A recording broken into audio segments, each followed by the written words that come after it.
गृह मंत्री अमित शाह की तरफ से ये ट्वीट आया है। देश को इसकी भारी कीमत चुकानी पड़ी है। आज भी कई लोग विभीषिका का दर्श झेल रहे हैं।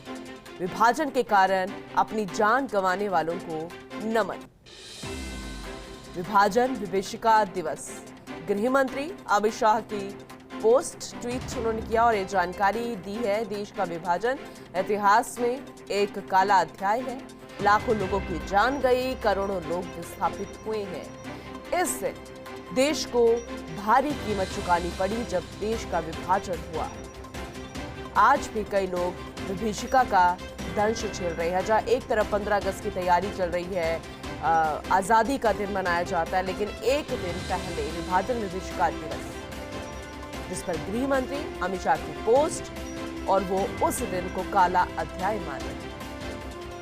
और भारतीय जनता पार्टी इस दिन को मना भी रही है, यानी कि उस दिन को याद करके, उन शहीदों को नमन करके, काले अध्याय को बताकर आज का दिन मनाया जा रहा है विभाजन विभीषिका दिवस। एक कार्यक्रम रखा गया है भारतीय जनता पार्टी की तरफ से जयपुर में, जेपी नड्डा जिसमें शिरकत करेंगे शाम को 5:30 बजे। और अमित शाह ने भी इस दिन पर जान गंवाने वालों को नमन किया है।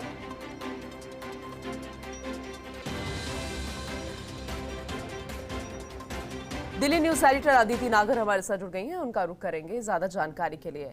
अदिति, जहां एक तरफ 15 अगस्त की तैयारी भी चल रही है, आजादी का जश्न मनाया जा रहा है, लेकिन दूसरी तरफ देखा जाए तो आज विभाजन विभीषिका दिवस, जिसे लेकर अमित शाह का जो पोस्ट है, शायद बहुत सारे लोग जानते नहीं होंगे आज का दिन किस लिए याद किया जाता है, किन्हें नमन किया जाता है, लेकिन वो कोई मौका नहीं चूक रहे हैं।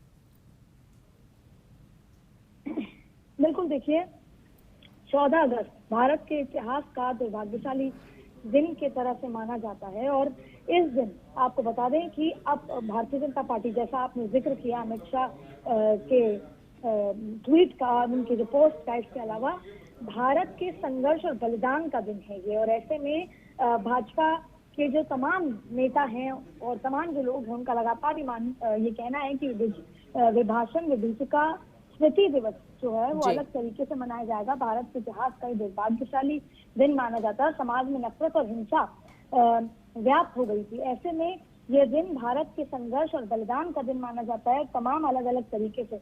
इस दिन को याद दिलाया जाता है 1857 के स्वतंत्रता संग्राम ने ज्वालामुखी का एहसास करवा दिया था।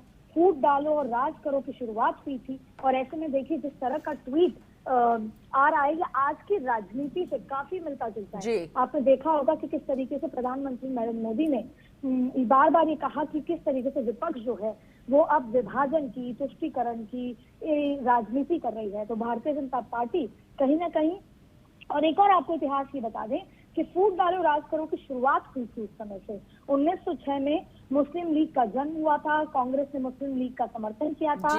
मुस्लिम लीग ने 1940 में अलग देश की मांग भी की थी और देश में दंगे हुए, अंग्रेज अपने प्रयास में सफल हुए।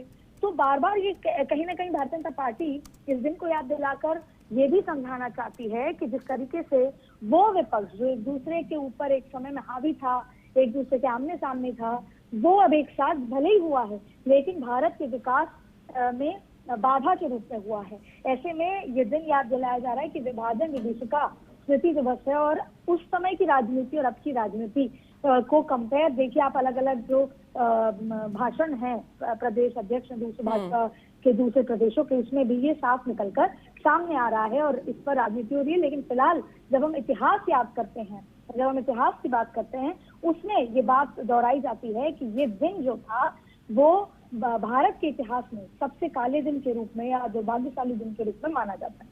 बिल्कुल अदिति, आपने सही कहा, लेकिन नफरत और हिंसा की वजह से लाखों भाई बहन जो है उन्हें विस्थापित होना पड़ा, ये अर्थ जो है इस पोस्ट से निकल कर आ रहा है और शायद इसलिए इसे याद भी किया जाता है अदिति।